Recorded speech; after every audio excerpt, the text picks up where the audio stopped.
This is Raina Campbell, your Chief Dream Driver, and welcome to the No Parking Podcast, where through conversations and discussions with creators like yourself, we'll find interesting approaches to help you take your dreams out of park, put them in drive, and ride towards success. I was just tired. Honestly, I was tired of not knowing. I was tired of searching, and I knew that I had to get it together. And I had to recognize it was because of how I felt about myself. Even when I thought to start my company, I didn't think I'm going to own a company. I never thought I'm going to be an entrepreneur. I wasn't even that far ahead. I just thought I'm going to sell some head wraps online and they're going to be pretty.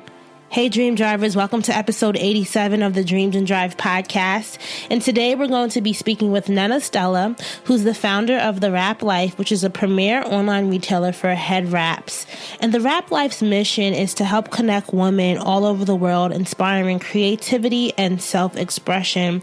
And one of the things that I am really excited for you guys to hear in this episode is Nnenna keeping it real about self-care and the importance and the impact that it has had on her business, and how really pursuing different self-care rituals actually led her to founding The Wrap Life. And that's something that Nnenna and I discussed before we did the interview, just why this topic is so important.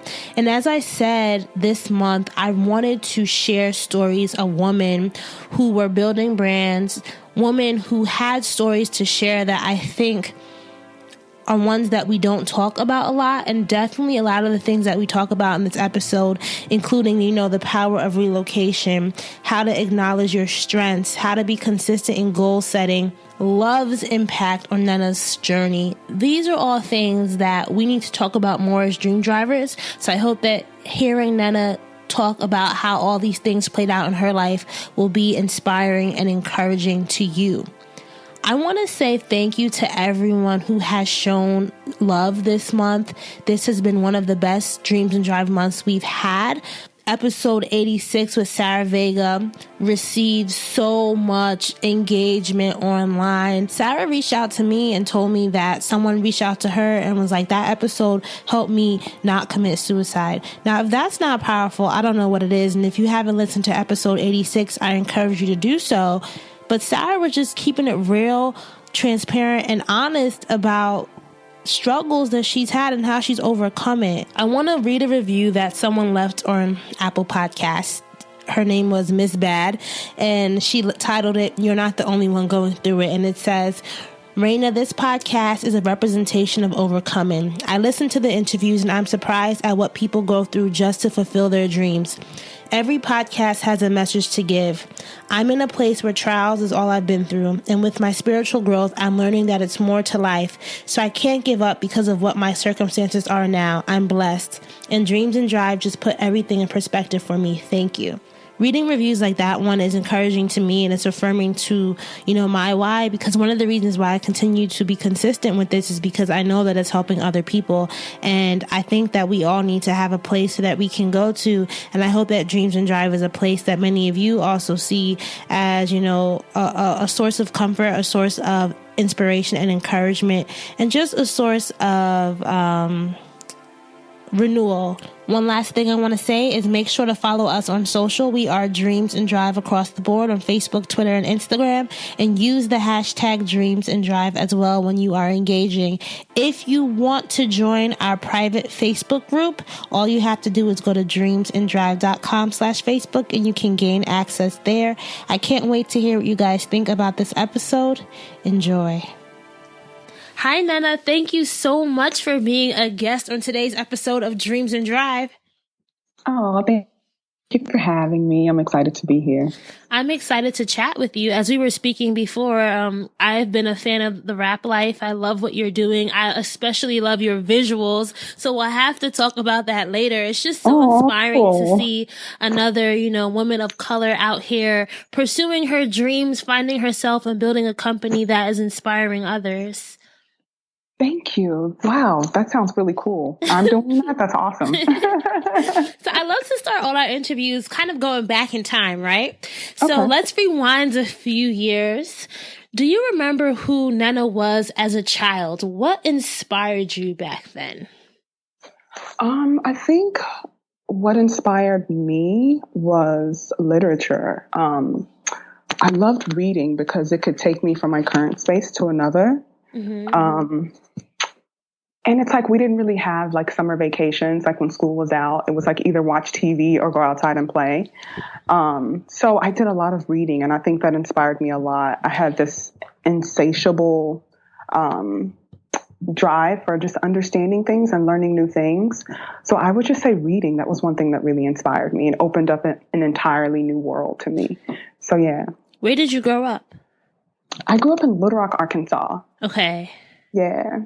Wow, I've never met anyone from Arkansas, or have I? Actually, no, I met someone from Colorado, but not Arkansas. Yeah, no, I get that Arkansas thing a lot. Next, they'll usually say something about the Clintons. But yeah, Little Rock, Arkansas. What's life like in Little Rock, Arkansas? Because I lived in New Jersey my entire life, so I sometimes feel when you live on the East Coast, and specifically in this little tri-state area, New York City, North Jersey, life is, you live in this bubble where you think everyone's so open-minded. You think everyone knows about all different cultures. What was it like growing up as a brown girl in Little Rock? Here's the truth of that. I thought that it was fine until I left. Oh, wow. Yeah, like I wasn't even aware. And I think a lot of people who still live in the South and you never lived anywhere else, it's hard to understand how different it is living there. There is this sort of unspoken, how do I say this? There's this unspoken inferiority vibe. And I think the people and maybe that's just how I experienced it. Just the way that you're spoken to and the way that you're treated. Here's how I learned what it was like living in the South. I moved to California and I went to see a movie. I forget what the movie was, but the cast, it was predominantly African American, or it was like a mixed cast. So I walk into the theater and I'm watching this movie solo, and I walk in and there are white people in the movie theater to see a film with Black people in it. And that shocked me because back home, it was very segregated. Like Black people went to see Black movies, and sometimes you saw white films, but it wasn't really like you saw white people in the movie theaters watching with you to sort of, experience the Black narrative. So when I moved to California and I noticed this, and I'm sitting in this theater and I see that there are white people here to see Black people on the screen, I honestly got emotional. I almost cried because in that moment, I realized that I was living in a completely different space for most of my life, and that it's not really like that. Wow. How old were you? I was 25. Wow. Yeah. Leaving Arkansas and living in California, it taught me so much about caring for myself and caring about the way that I eat. I think it was one of the first times that I experienced self-care, because I think in certain spaces around the world, there's just the drive to survive or to exist or to care for other people. So when I left home and I went to the West Coast, it shifted me into being aware of the fact that I can care for myself and it's okay.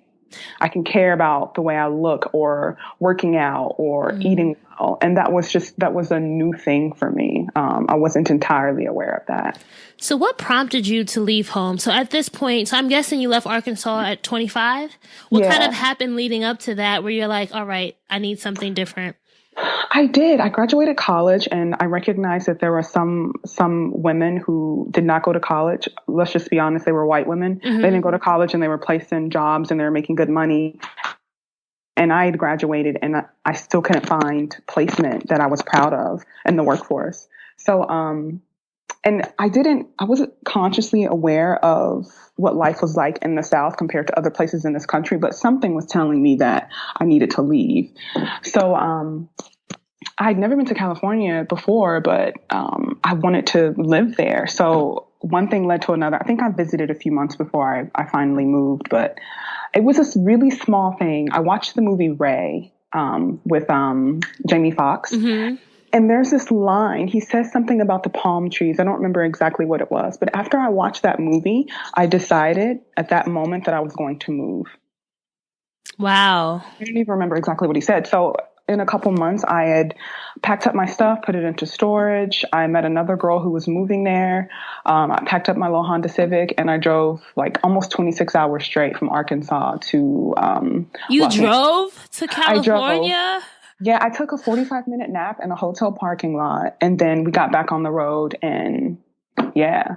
What was on your mind? Did you take Route 46, or am I being very... I have no idea, but seriously, like the last 2 hours, I was crying because I was like, when am I going to get there? I was so tired. Mm-hmm. I had so many Red Bulls. I was nauseous, and I was just ready to get there. Going through my mind, it's almost like you're on autopilot, right? It's like you want this thing to happen, and you take all the steps, and you're present while it's happening, but it doesn't really hit you until later on. So after we arrived, and I'm standing in the empty room in my apartment, my empty bedroom, I just cried, and I called my sister and I said, what the hell did I do? It was almost like I was asleep until I got there. And then I woke up and I realized, oh shit, I left home. This is like my new life now. I'm really far from home and my family isn't here. And I just called my sister and I cried. I was so scared. What did she say? Do you remember? Yeah, she said, this is what you wanted. You have to make it work. This is everything that you've been wanting. And it was like, I recognized she was right. And I just had to pull it together and make it work. So what did making it work look like? So you've never been to California before? Making it work, to be honest, if anyone's going to leave home and move to a new space, I would recommend trying to figure out how to banish all your fear, right? Because the fear that I went to California experiencing, I couldn't let go of it. So it just changed my trajectory for years where in hindsight, now I can look back and see that things didn't have to be they didn't have to be as bad as they were. I was just living in a constant state of making sure I could survive, right? So once that's your mindset, that's all you're focused on. It was just me trying to figure stuff out, honestly. I was just trying to figure it out. What was the dream going to California at this point? Were you trying to get into something specific, or were you just going to say, all right, whatever comes my way, I'll go for it, kind of starting over in that sense? The dream wasn't specific, to be honest. It was one of those, and I think a lot of people can relate to this. It's when you're sort of living life and you're staying busy, right? You're not really sure exactly what it is you want to do, but you're staying busy doing things to feel like you're doing something. So during all that busyness, I got a real estate license. I never really sold a house. It was just something. I was like, well, let me feel like I'm doing something, right? So I got a real estate license. I wanted to act. I thought I wanted, and then eventually I wanted to be a photographer. But in hindsight, I can recognize that I could have done all those things well if I had done the internal work first. So you realized this after you left Cali, or kind of as you were experiencing? This is the Nnenna now. Okay. Yeah, the present day Nnenna. It's because you can look back and you can see how hard things were, and then it's like it didn't have to be so hard, Nnenna. You know. Mm-hmm. A lot of times we make things more difficult in our own minds than they actually are in real life. So then once you get it done, it's like, oh, it didn't even have to be that hard. But you said, thinking about making things more difficult. And I think as dream drivers, sometimes we're afraid to take steps that we know we need to take because we're creating obstacles before they even appear. What's an obstacle during this time in your life that you created for yourself that you wish you hadn't?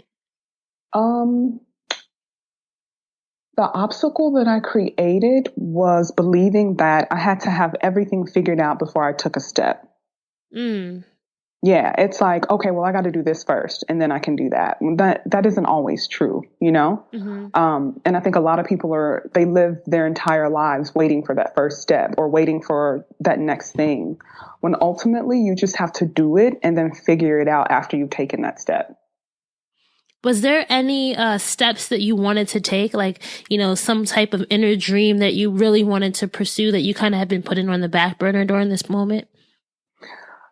Honestly, not really. I think for me, it was just trying to live in a new space and figure myself out. Mm-hmm. Because also growing up in the South, I had a bunch of religious baggage, right? So then when I leave the South and then I move to this space where there are different people from all over the world living in one city as opposed to just like Little Rock, Arkansas, you know? Now I'm in Los Angeles or now I'm in New York, and it's like, you meet people from all different walks and they open up something for you. So I think for me, it was just a path of self-discovery, trying to figure out who I am. I'm not even really sure if that actually happens in one's life. I think now I'm still trying to figure that out, but I have a little more clarity than I did then. And looking back, before we moved to New York with the interview, right?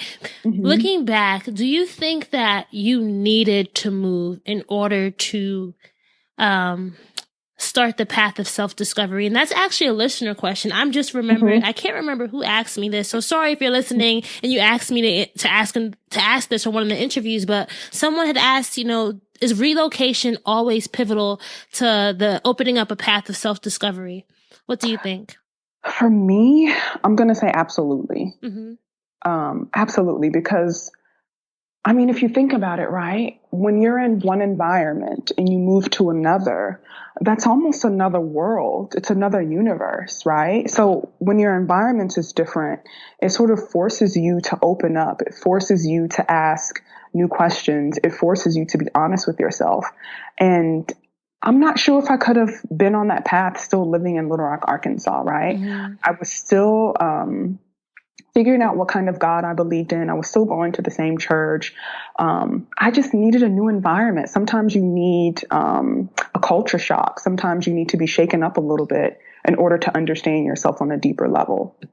That's so true. And something I've also figured out in my life is, this may sound bad, but sometimes you need bad things in the sense of things that really take you out of your comfort zone. You know, we all have those growing pains in our lives, but then when you look back on it, you're kind of happy that you went through it because there's so much that you learned about yourself during those moments of darkness. Does that make any sense? Yeah, no, definitely. And I don't know if I want to say bad, but definitely something that triggers. Yes, you know? Like feeling the soil or getting to the below the surface of things. Absolutely. I mean, if you think about it, if there was never any contrast, and this is another reason why I think it's important to leave home, right? Because when you're at home, you just do the same things over and over. You go to eat at the same places. You sort of do the same things. So I'm not sure how likely you are to take in new experiences doing the same thing. So it's like once you're in a new space, then you kind of have to discover things and you have to figure out what you're all about. So how did you end up in New York City in the restaurant, working as a waitress that eventually led to you launching the Rap Life? Maybe tell us about that journey across the USA. So what had happened was, no, just kidding. So I was living in LA for 5 years and I was really bored with it. I was like, oh my God, what's next? I'm over this. So I decided I was I was also waiting tables in Los Angeles at this restaurant. And I was like, hey, I'm leaving for 3 weeks. Can you take me off the schedule? I'm going on an extended vacation. So I booked a ticket to New York and I was supposed to be here 3 weeks. And that 3 weeks turned into 3 months. And then after 3 months, I was like, I guess I should go to LA and pack up my stuff. And then all of a sudden I was in New York, living in New York. I sort of skipped over a lot. I met a guy the 3 weeks that I was, actually I met him before. Let me rewind. So I'd come to New York to visit for like a week and then I left. When I came that first time, I met someone. It's a really cool guy who sort of changed my life. So then I would go back to LA and I'm like, I don't know where I want to live. So I was like, well, I guess I'll go back to New York and visit for 3 weeks. And I said to the universe, I was like, look, if I'm supposed to be here, I need you to make this really easy because I don't really feel like moving. I don't want to think about this anymore. Just make it easy for me. So that's what happened. I went for 3 weeks. I met this guy, fell in love, had an incredible time. He showed me around. He was super nurturing. And that's how the 3 weeks turned into 3 months. And then he flew back to LA with me to pack up my apartment. And then at that time, I became a resident of New York City. Did you feel that New York City feeling when you were in New York City? And I say that as somebody who, I've lived in New Jersey my entire life, but whenever I go to the city, there's just this energy that I feel like you can only explain it if you've ever experienced it, right? What was that New York energy like for you? Or did you feel it? I did feel it. And for me, I think it was just being able to move around, if that makes any sense, being around a bunch of people. I mean, sometimes I find it overwhelming doing that now, but like in LA, you're in your car and you're in traffic and you're about to fall asleep because you've been in traffic for like an hour, right? But in New York, it's like you're on the train and you have to like touch people and be around people. And it's easy to like run into someone, and it's just easier to engage. And there's this, I don't know if it's tension or I don't know what it is, but there's definitely this underlying feeling of movement that pushes things forward in a faster pace in the city. And I liked that a lot. So let's go to the day that you're waiting tables and you had an idea. What was this idea? What was this problem that you had and what did you do about it? Okay, so how the rap life manifested, I feel like I have to keep going back. I reached this point in my New York City life where it's like, what am I doing? I was waiting tables and I was feeling really insecure about it because I felt like I was too old to be doing that, or I felt like I wanted to be more useful. So I make up this 30-day meditation journaling thing for myself. I asked myself, okay, what do I need? So then I built this regimen of things that I had to do every day for 30 days. I had to fill 3 pages. I had to ask myself what I was grateful for. And I had to ask myself, what did I do well? You did this daily or you did it over the course of 30 days? I did it daily, every day for 30 days. So I had to wake up and I wrote, what am I grateful for? And what did I do well yesterday? So initially it felt kind of weird looking at myself in that way, like trying to figure out what I did well. It felt kind of odd because I'd never asked myself that question. So over the course of the 30 days, I start to wake up to the fact that I'm really good at a lot of things.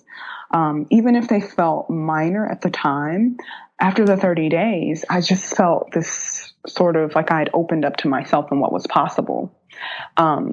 And at this time, I just wanted to be creative and express myself.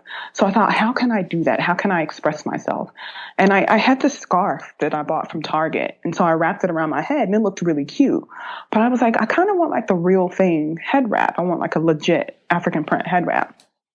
And I love shopping online. I kind of hate shopping in stores, having to like physically get there and then shop around. So I log onto Google and I Google, head wraps or head wraps by head wraps online. And I couldn't find anything. And I was like, what? This is weird. So I just did more search words and I would randomly Google for 3 days and I couldn't find anything. And I couldn't believe that no one was selling it because I thought it would be cool to just log in and buy some stuff online. So I thought, okay, I'm going to start the company. I'm going to start a shop offering head wraps online and they're going to be gorgeous and they're going to be beautiful and women are going to love it. Had you ever had any entrepreneur experience before that? Like what made you say I need to start a company? Like you could have said, oh, I'm going to like try to find a fabric store and make some for myself. But you said you were going to start a company. Yeah, that's the thing. I thought that I could go to a fabric store, but for me I didn't want to do that. Like everyone who knows me knows that I'm about being efficient with my time. And I imagine myself getting on the train, going to like 3 different fabric stores, not really finding what I wanted. And I was like, I don't want to do that. So that's why I thought about doing it online. And then also at the beginning, even when I thought to start my company, I didn't think I'm going to own a company. I never thought I'm going to be an entrepreneur. I wasn't even that far ahead. I just thought I'm going to sell some head wraps online and they're going to be pretty.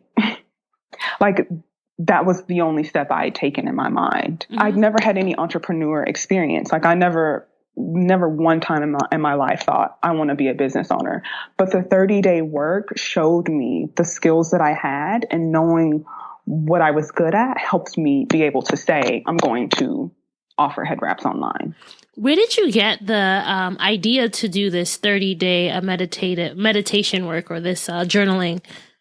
I'm one of those people who's always on Amazon buying self-help books. Me too. I have so many of them. Like sometimes I have company, I kind of hide them because it's kind of embarrassing sometimes the books I have. But anyways, so I had all these books, right? And I've been journaling since I was 12. So just before this 30-day thing, I was reading some of my old entries and I recognized that I'd been complaining about the same thing. What? What were you complaining about as a 12-year-old that you were still complaining about? Not even complaining about. It's just like there was this There was this constant narrative of not feeling capable of anything, not knowing that I could be good at something. It was always like wanting to improve or wanting to be good or wanting to be great, but never sitting in that, never starting from that space. It was always trying to get to that space. So after reading about this stuff in my journal, I was like, I just got to get it together. Like, I've been writing about this for years. I really have to do the work and figure this out. So that's how I started with the 30-day thing. I sat down and I said, what do I need? And I recognized it was a lack of confidence. It was a lack of seeing myself. So that was the regimen I built based on what I thought I needed at the time. Do you mind sharing with us some of the skills that you realized you were really good at?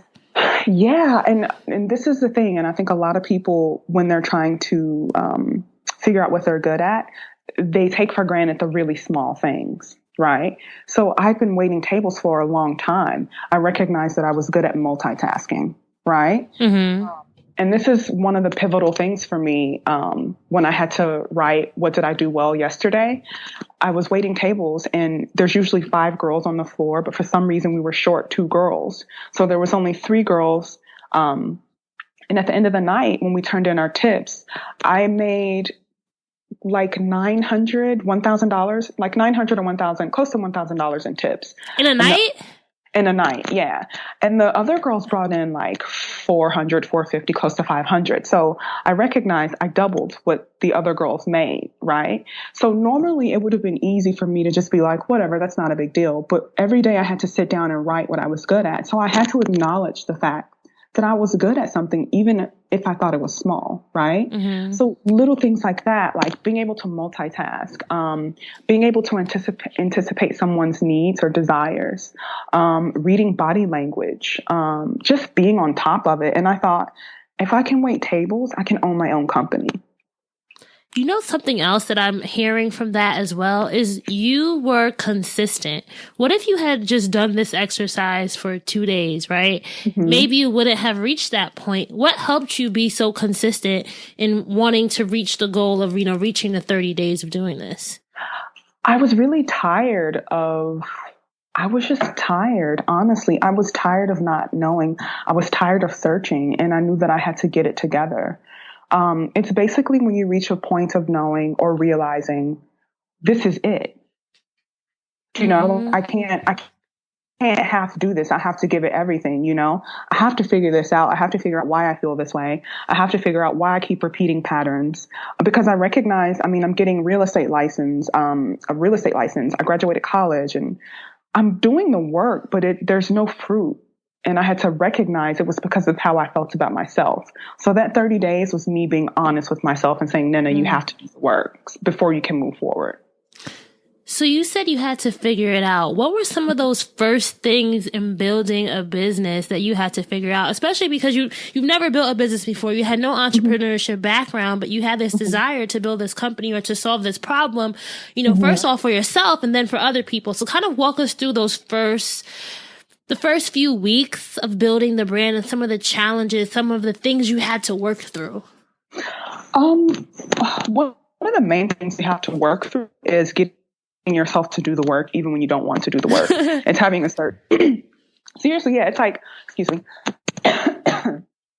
It's having a certain mental control over yourself, right? Mm-hmm. So it was just doing a lot of research. I had to sit down and say, okay, I'm going to have an online shop. Where's this shop going to be? So I had to do some research on e-commerce platforms. And then I was like, okay, so once I get an order, how are they going to get their stuff? So then I had to figure out shipping and things like that. So it's just taking the little steps to figure out how you get from A to B. Mm-hmm.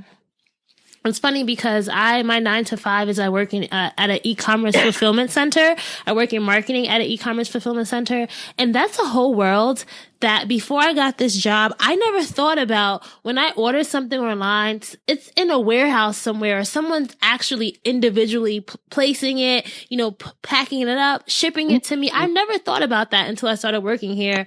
And with the online business, like that's probably one of the most critical points in your business is actually getting it to your customer. Because if you don't do that, you don't have a business, right? So Exactly. that's definitely something that I feel if you're building an online business, anyone listening in, fulfillment, shipping is definitely something you want to be researching as well. Was there a point where, during these early days where you were like, I want to kind of give up, like this is too much, this is more than I expected? And if so, what did you do? I definitely had those moments when I was sitting in my kitchen trying to sew head wraps, and I'd be working I would go to my job waiting tables. I'd get off at 11 or midnight, then come home and work till the AM hours and wake up early and do that all over again. So ultimately, it's really goes back to me understanding that I don't have a choice, right? Mm-hmm. Sometimes you reach a space in your life where it's this has to work because I don't have a choice. So let me give this everything I have. It's also just trusting that things are going to work out. When I started this company, it's the feeling that I had, it was one of the most confident feelings I've ever had starting anything I've ever done in my life. I just had this underlying feeling of confidence that this was going to work out. And it also helps to have people around you who support you. My boyfriend at the time was incredibly supportive. I was like, I don't know if this is going to work. He was like, you're crazy. This is brilliant. This is going to work. You're going to do well. So sometimes you just need a team, Mm-hmm. Do you think that feeling of confidence was the universe telling you this was part of your calling? Calling. I'm not sure if it was part of a calling. I think for me, it was just understanding the skills that I had and then putting those to use in a certain arena, in a certain space. Mm-hmm. And I think the confidence also came from the fact that I had the 30 days of work done. So I had a clearer picture of myself. I could see myself a little bit better. And I think that's where the confidence came from as well. So January 2014, you opened up shop. Do you remember your first sale and who it was from? It was from my sister. She's so sweet. Yeah, my shop opened up and she was my first customer. She's incredible. Yeah. Was this the same sister who told you that, that you moved for a reason? Yep, that's her. It's my big sister. Yeah. And so then what about the other sales? How did you kind of get the business off the ground and get people to be interested in the rap life? Well, understanding how confident and expressive I felt wearing a head wrap, I knew that could be incredibly useful to other women. Mm-hmm. So I knew that having beautiful images and photos would have to be key in convincing people. So Instagram was major for us, or major for me starting out. I just took I paired with great photographers whose work I loved. And I think the images really got people's attention. So they started paying attention to what we were doing. So you kind of had a lot of organic traffic during those early days to the brand? Yeah, absolutely. Yeah. I was really lucky. Sometimes I look back and I'm like, wow, how did I start this? How did people even start paying attention to us? It's really quite magical when I think about it. And I feel like, 2014, because I was late to the Instagram game, because I was late to the iPhone game. I still had, when I graduated college, in 2013, I actually still had a BlackBerry, right? So all throughout college, my friends were on Instagram. I was like, what is this Instagram? I'm never going to get an Instagram. But then I got an iPhone and my life changed. And I feel like if you were early on in the Instagram game, getting people those organic followers was a lot easier. Cause I feel like now it's really hard, at least for, newer brands, it's hard to kind of grow a following and to kind of stand out. But what were beyond the photos, cause your photos are impeccable. And I encourage everyone listening to go check out the Rap Life's photos and also Nnenna's personal page so you can look at her dope photos and her captions as well. Your captions, girl. I'm like, I need to make some inspiring captions like this too. No, I just be in my feelings some mornings when I wake up and I just start typing out captions. So what tips would you have for somebody now who is trying to, visually express their brand on Instagram? Any tips for us creatives out here? Yeah, I would say to partner with brands that you really admire. And work together to grow both your audiences. That's something that we did starting out. Mm-hmm. I'm not sure if you guys know of J Fashion Girl. So we worked together a lot starting out. I would send her raps and we'd exchange stuff. So I think it's important to really partner with brands you like. I think that's one of the smartest moves coming out. And also to be as authentic as you can. I mean, that's something I'm still working on. Like when I'm typing copy for the captions, I'm almost like explaining it from like a business perspective. And I want to sound and be more organic and have a voice and say what I would as Nnenna. Mm-hmm. So I think that's important too. I really admire profiles and businesses that have their own voice when they're sharing on social media. So I think both those things are really valuable. Mm-hmm. And talking about business, what were some business lessons? Because, you said this is your first foray into entrepreneurship. Were there any core, just straight up business lessons that you had to learn as you were growing the brand? Absolutely. You have to have help. You have to hire people to help you. I had this one moment where I was just so exhausted. I was like ironing head wraps and packaging head wraps. And I was like, I can't grow my business if I'm stuck filling orders, So it's like, you have to hire help. So I have help now, and it gives me so much free time to not be stressed out. So I can actually take the time to think, what do I want to do next? I have an accountant now, and I have like payroll now. So all that stuff is just so incredibly helpful because I don't have to think about that, So when you can, hire help. And even if you can't, figure out how to hire help so you can figure out how to make more money so you can do other things, What was the point in your business, or what was something in your business that you had to not sacrifice? I guess what I'm trying to say is, like you said, figure out how to make more money. How did you figure out how to make more wraps so that you could make more money? Like, what was that scaling process like for you? The scaling process for me was, and when I say make more money, and I think some people may not, that sounds kind of, capitalistic or whatever, but honestly, if you want to grow your company, you need capital. You need it. Money, right? So it's like, for me, it was, at first we were getting the orders and then sewing the wraps for the orders. And I was like, I'm already behind if I have the order and the product isn't on the shelf, right? So for me, scaling was investing in enough to be able to produce enough so that it's sitting on the shelf and it's waiting for the consumer to purchase it, right? So now I can speed up my shipping time. I can speed up my fulfillment time. And we're not having to like play catch up. We're not having to like print out the orders and then sew them. They're already ready. So for me, it's always asking myself, what's the next step? What's the next step so that I can scale and I don't have to play catch up with myself. I don't have to play catch up in my company. So Nnenna, at this point, growing your business, I feel like relationships with other businesses, partnerships are very important as well. What were some of the partnerships or business relationships that you were forming that really helped your brand take off as well? Well, it's important when you do partnerships, it's important to establish that you have the same goals and you have the same market and audience. So Curlbox was definitely one of those things that when I started the rap life, it was one of my things too. I was like, I'm going to be in Curlbox one day. It was like one of those. So yeah, just partnering with brands who have been established and serve the same people that you want to serve. Things like that definitely help. Strategic partnerships definitely help. So self-care, okay. You went to LA, you discovered that you went to LA, right? You went to Cali, you went to LA to find yourself in some ways. You then moved to New York to find yourself. You built a business. You founded something. You found yourself, and then you founded something. Yeah. How was self-care playing out during, the first 2 years of your business? And were you making time for it at this point as well? To be honest, I was not. And that's also one of the reasons why my relationship at the time sort of dissolved. And honestly, I don't regret how hard I worked starting out. But honestly, there was no self-care. Like sometimes I would literally get out of bed and I would go sit at my computer and start working. I didn't even take a shower and like put on clothes. It was like, okay, I got stuff to do. Let me do the emails. Let me do the orders, So it was like I was just sort of getting it done and I wasn't taking time to set up my day. So there was no self-care at the beginning, to be honest. I mean, there was very little.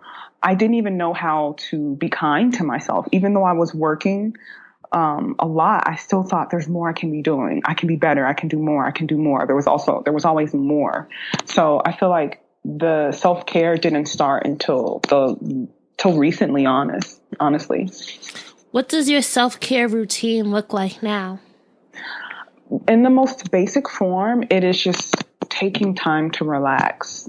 Honestly, it's like, okay, I'm going to sit here and I'm just going to watch television, or I'm going to read, or I'm going to paint my nails, or I'm going to go to dinner with some friends. Self-care is just giving yourself space to breathe and relax and allow things to flow. Mm-hmm. Yeah, go ahead. No. I was just going to say, are there any tips you would have for people trying to establish self-care routine? So you're someone who, you said you were already invested in kind of self-development. But for some people, like, I know not everybody, like me, my bedside looks crazy. Like I could probably make another like bed stand from the books that I have, right? I actually saw this picture on Instagram where a person made like their bed frame out of books. I don't know if it was fake, but it was a really cool visual. But anyway, so you were already invested in self-development. So you kind of knew where to go to look for answers and how to kind of craft something. But for somebody who wants to get into self-care and self-love and really working on themselves, what tips would you have for them to get started? Like, how do you find the right book or the right meditation guide? Like, what are some things you can maybe give our listeners? Oh God, I have so many, and I'm thinking of so many. I must write them down. So starting out, I think it's important to begin with, what do I need? Mm-hmm. That's the first question. I think questions are more important than answers, because questions help you get to the answers, right? So it's like getting to a space and saying, what do I need right now? So then once you're able to answer what you need, then you know which books to seek, you know which people to speak to. And then I think it's going to take a lot of internal trust. Sometimes we're seeking help that people in our lives can't give us because they haven't sought that help for themselves. So it's honestly entering into new territory and understanding that you're going to be okay and that you're on a path, and it doesn't have to be scary. Mm-hmm. Take your time through it. Take your time. I think it's important to be kind to yourself. I think we're so hard on ourselves. We think that we have to be perfect and have all the answers. And the truth is, like, you're going to keep discovering things that you're not good at, or things that could use improvement. Start with kindness and start with, what do I need right now? Why do you think that self-care is something, and maybe, I feel like it's something that, especially like because we live in this New York City area, I feel like it's something that you can find a space for if you need it. You can find kind of a leader who looks like you, who talks about these type of things. But I think in the greater entrepreneurship world, there's this like glorification of the hustle. Like, one of the things is, I don't know if you ever heard of like Gary Vaynerchuk. Have you heard of him? Yes, I've heard of him. He looks so exhausted. You said what? He looks so exhausted sometimes. Like, I love Gary V's. Like, I like his motivational stuff. I mean, the message works when you need it, right? But I also think the message can be very detrimental to people who don't realize that there needs to be balance. For sure. And that's just something, I don't know if it's because he's a man, so maybe his mind works differently, but that's the one thing about his philosophy that is a little, I would say, anyone, you can't go so hard that you don't live, right? You don't have time to breathe. So I don't even know where I'm going with this question, but it's just this thought that I've had. I feel like sometimes you can feel ashamed for wanting to take a break, right? I feel like people will shame you if you say, oh, I don't do all-nighters. Like, no, I'm not gonna be up till 4:00 in the morning when I need 7 hours of sleep. Yeah, no, I totally feel you. And I think it's unfair that we portray that story of like hustle all the time. And I honestly think that it's important in stages, right? So if you're starting a company, it's probably important that you hustle for a while to get things up, But I think that there's something really dangerous about telling people that they have to go so hard all the time. I think it's mentally exhausting, and I think it doesn't allow room for creativity. I think you have to take time off. You have to relax, honestly. And this is something that I'm still dealing with. It's not as bad as it was initially, but what I started asking myself was, is this an American thing? Is this a cultural thing? So I started picturing people around the world, right? And different tribes and different cultures and different countries. And I was like, are they driven this way? What could they be valuing that I could possibly learn to value? Because this hustle thing, it isn't the same for everyone. Not everyone has this as a goal. Some people, they have different values. They want to relax maybe, or they want to spend time with their families. So I had to tell myself, this is a kind of programming.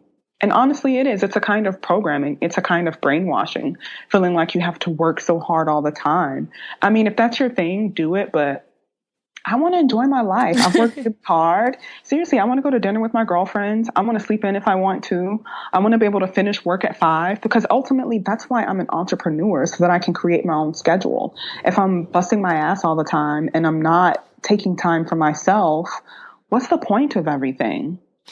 That is such a good question. What's the point? And I think some people lose their point, because in the beginning they may have had a point, right? But then you get caught up and you kind of like, if you think about the whole dream driving metaphor, you might have been going south when you were supposed to be going north, right? And you're just so focused, or you're so focused on the dream sometimes that you aren't realizing you might be taking the longer way to the dream. When you could have just taken a different detour and gotten there a different way and not have been so stressed. But something you talked about, I think it's so important, is the idea of where is this mentality coming from? You brought up culture. So are your parents American, or are your parents of like American culture? And I'll answer that and I'll tell you where I'm going with this.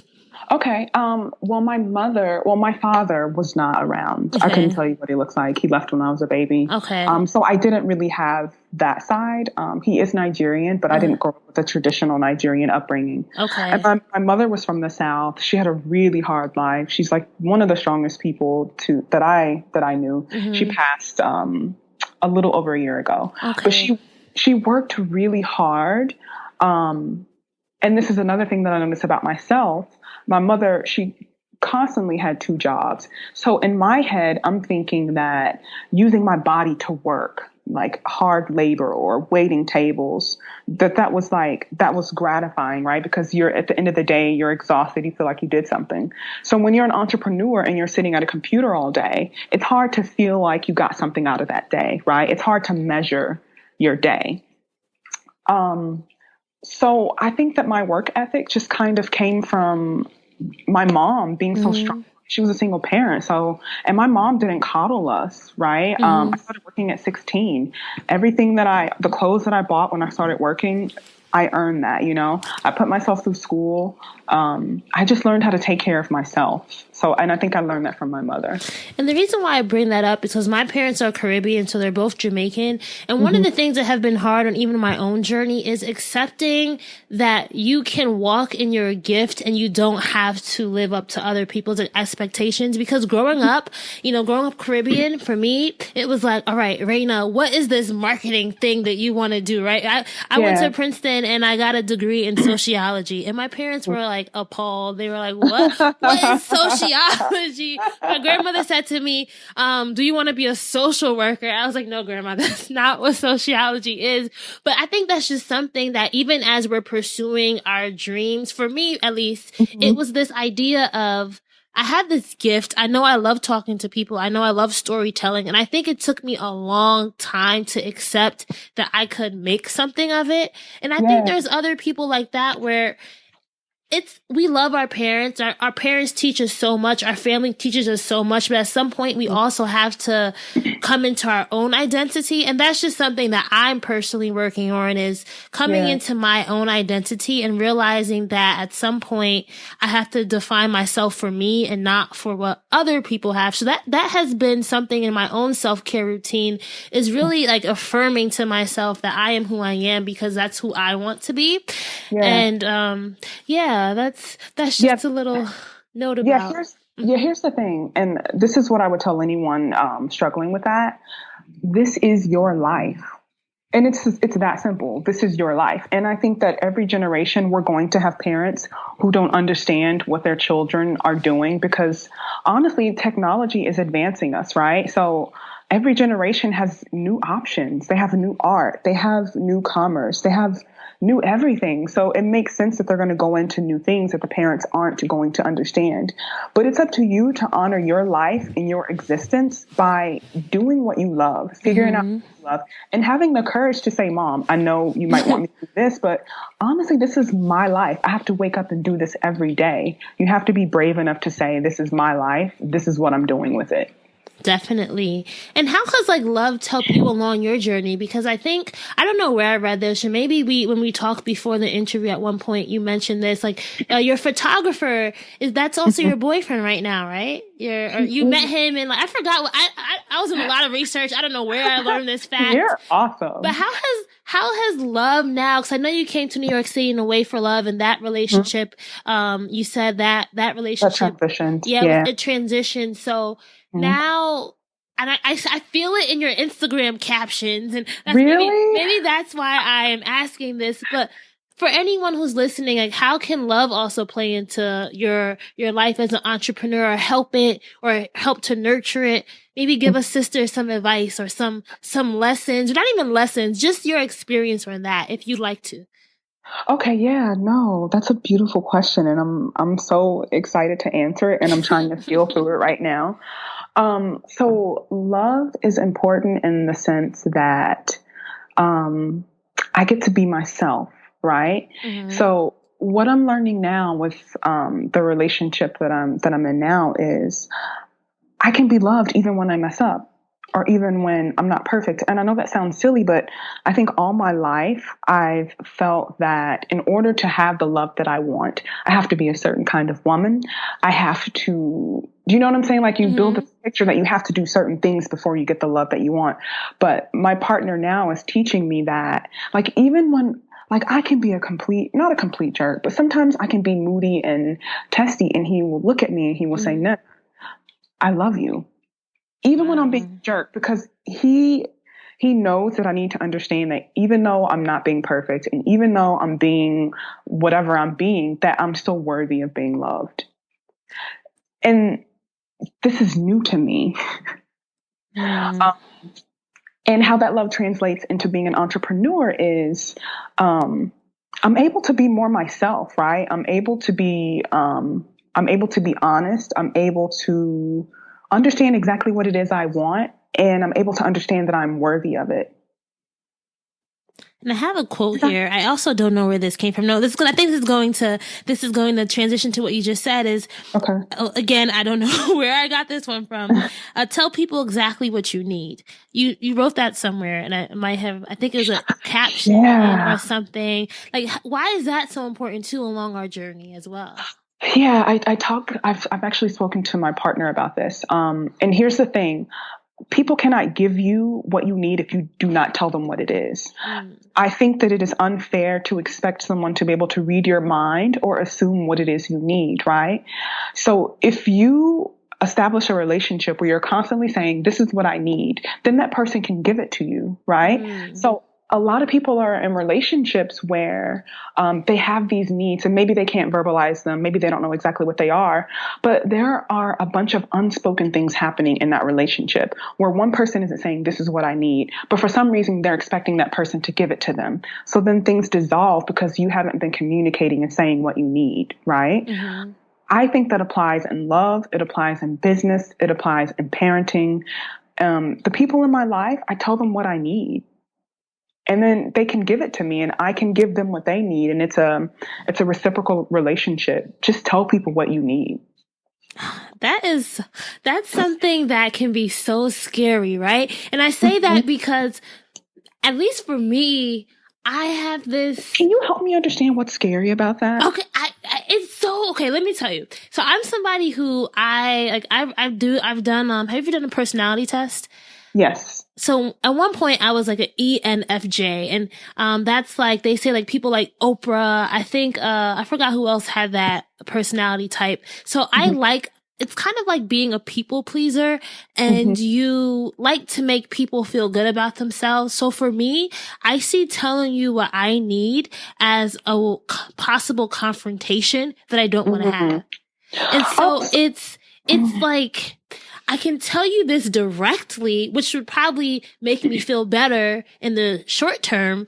But for me, it's like, oh my God, it might be this and it might be that. And I create all these possible answers that you might have to me being very direct with you about what I need. And then I end up kind of screwing myself in the end because it's like, I really wanted to say it, but I couldn't get over the fear of confrontation. It's because I was seeing it as a confrontation and not as a form of communication, if that makes any sense. For sure. And that's where we're making up stuff in our minds when all we need to do is take that first step. So honestly, just tell someone what you need. And then if there's a confrontation, you deal with it when it happens. But you have to take that first step. I mean, I don't see it working any other way, because honestly, if there is a confrontation and they can't give you what you need, then you've saved yourself some time, and now you can move on to someone who's able to understand you communicating what you need and then giving it to you if they have it to give.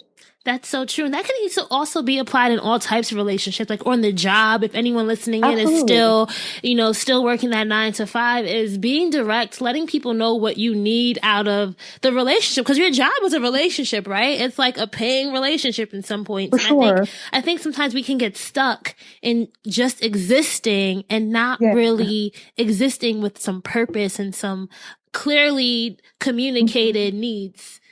Exactly. And I'm not saying when you're on the first date, you have this list of this is the 10th thing, not like that. It's like sometimes when I'm in a certain space and I don't like something, or I recognize that I'm vulnerable, or I need something, then I'll say, hey, can you help me figure this out? Or I need this from you, or there are soft ways to do things. I definitely agree. So as we wrap up our conversation today, because, I could go on forever, girl. We could be here 30, 40 more hours. What's the thing that what kind of legacy do you want to leave with the rap life? Oh my gosh, that's such a big question. I want it to be a legacy that communicates that we're being of service. I think it's important to be of service. I hope that makes sense.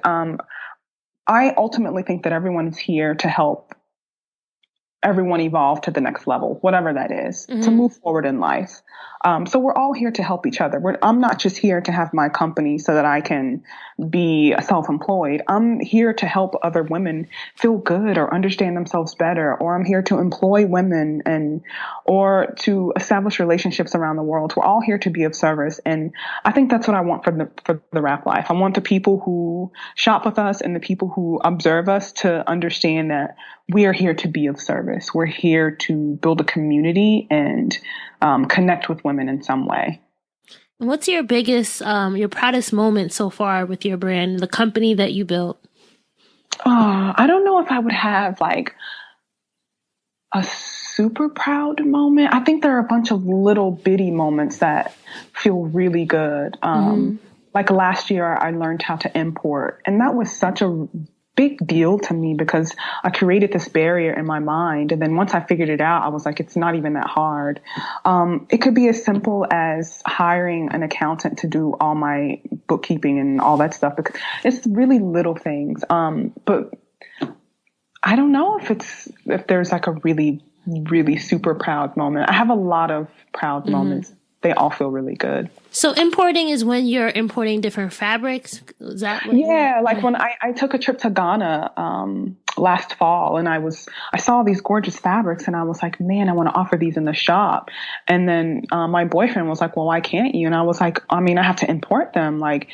I'd already made it hard in my head. And he was like, babe, I think you can figure it out. So I literally figured it out in one day. And I was so proud because I was like, and this is what I did. I was like, okay, Nnenna, millions of people are importing, millions. This is something that's happening around the world. I was like, it can't be hard.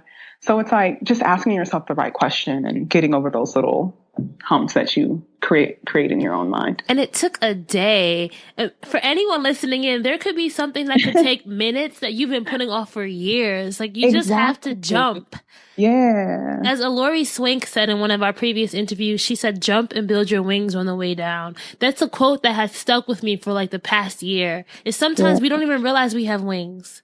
Yeah. Right? You're getting ready you're getting ready to hit the ground, but you had wings on your back the entire time. You didn't use them.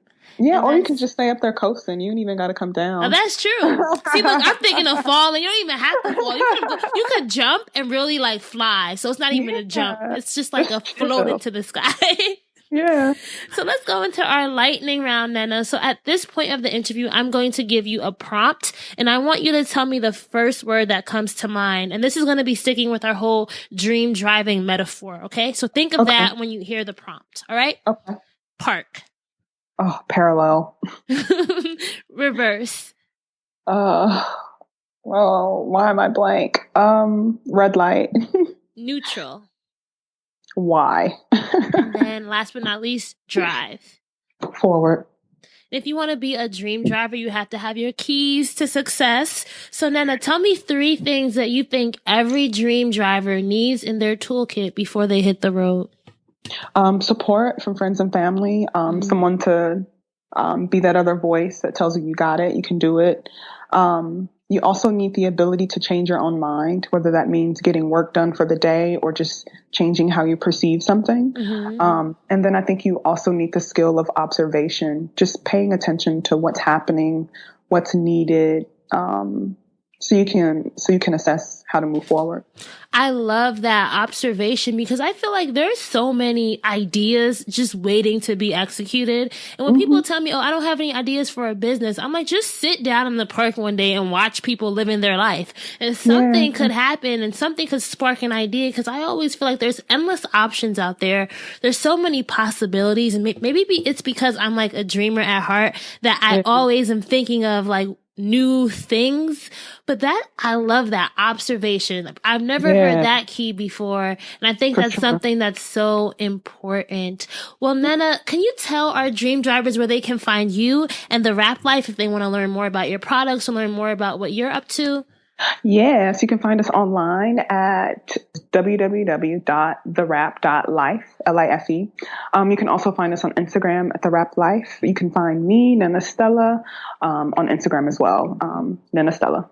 Yes, and her pictures are dope. Okay, I'm gonna need to. We need to do like a photo shoot one day. I might come. You might see me walking through Brooklyn with a head wrap. I'm like, photograph me. Yeah, we got you.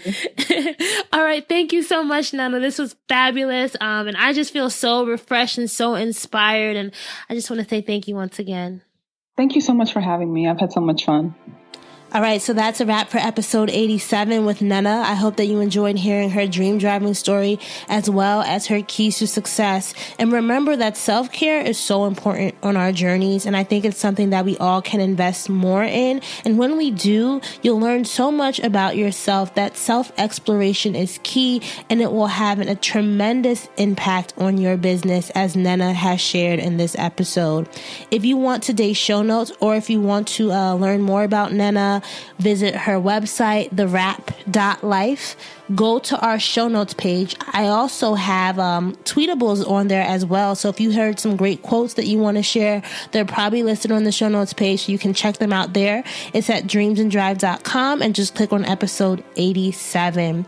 I also encourage you guys to follow us on social. We're across the board. We're Dreams and Drive on Facebook, Twitter, and Instagram. And you can use the hashtag Dreams and Drive to engage in the conversation as well. I love to go in and see what people are saying about the episode, to see who's sharing it, because sharing is caring, right? I love it, love it, love it. And I appreciate it when everyone shares and tweets about what they are listening to and what they enjoyed about the episode. So I encourage you guys to do the same with this one. Earlier this week on Instagram, I posted an Instagram story and I said, hey, does anyone want to talk to me? I'd love to talk to some dream drivers. I talked to Marika, Yasmin, Danielle, and Margaret, and I'm so grateful for the conversations that we had, because it really gave me another insight into what people who are listening to the show are going through, some of their challenges, and just some of the fabulous things that they're doing. So I even had this idea that maybe one of the episodes coming up could be like a dream driver episode where I just feature snippets of the conversations that I've had with people. That would be pretty cool. So if you think that's a good idea, hit me up, send me an email, Raina@dreamsanddrive.com. You guys, I end every episode with just saying thank you because I think practicing gratitude is important, but I genuinely am grateful and I genuinely am thankful for all that Dreams and Drive is becoming each and every week, the new people that we're reaching. If anyone is listening in and episode 86 was your first, I hope that you go back and listen to previous episodes. If any of you have been listening for a long time, I am so grateful for that as well. I think sometimes when we're on this dream driving journey, we don't often think about how far we've come, but I think it's crucial to do that. I was talking to, I forgot which one of the dream drivers it was, but she was just saying how she hears my growth from episode 1 up until now. If you listen to episode 1, it was entirely different from the way we do episodes now, but you got to start somewhere, right? You got to start somewhere. And that's why I say, if you're in park right now, if you're in neutral, just commit to making a move, just commit to keep on going forward. And I'm telling you, if you just say, hey, I'm going to do one thing that I didn't do yesterday, today, that is committing to progress. And with progress comes, with progress comes what? With progress comes growth. Yeah, with progress comes growth. Oh yeah, if anyone has any ideas for what I should do for the 100th episode, let me know. I feel like I should do something special, but I'm not yet quite sure. So hit me up on Instagram or Twitter if you have any ideas, or send me an email. Talk to you guys soon.